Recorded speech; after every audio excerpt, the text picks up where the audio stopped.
យថាព្រមស្នេហាតែសូមមកចូលសួរដល់ម៉ែឪអូននឹងឆ្លើយថាព្រមស្នេហាតែសូមមកចូលសួរដល់ម៉ែឪហត់ក្រោយថ្ងៃបានចូលតាមទៅបងនាំពុកម៉ែចូលស្ដីអូនហើយហត់ក្រោយថ្ងៃបានចូលតាមទៅបងនាំពុកម៉ែចូលស្ដីអូនហើយ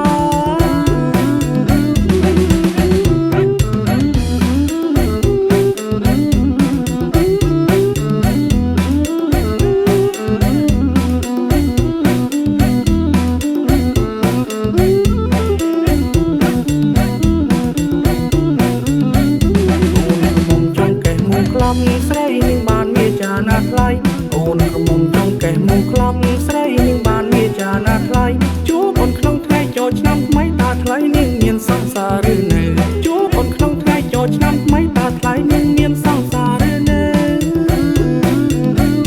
ឃើញអូននឹងតាមអ្នកឯងទៅបងសួរសំនួរនាងស្រីឃើញអូននឹងតាមអ្នកឯងទៅបងសួរសំនួរនាងស្រីសូមមុនតបមួយម៉ាត់មកខ្លាចចង់ស្ដាប់សម្ដីអូននាងវាចាសូមមុនតបមួយម៉ាត់មកខ្លាចចង់ស្ដាប់សម្ដីអូននាងវាចា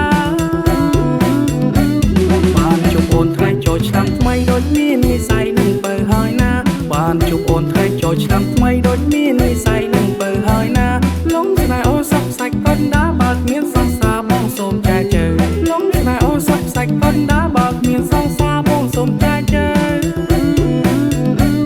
អូននឹងឆ្លើយថាព្រមស្នេហាតែសូមមកចូលសួរដល់ម៉ែឪអូននឹងឆ្លើយថាព្រមស្នេហាតែសូមមកចូលសួរដល់ម៉ែឪហត់ក្រោយថ្ងៃបានចូលតាមទៅបងនាំពុកម៉ែចូលស្ដីអូនហើយហត់ក្រោយថ្ងៃបានចូលតាម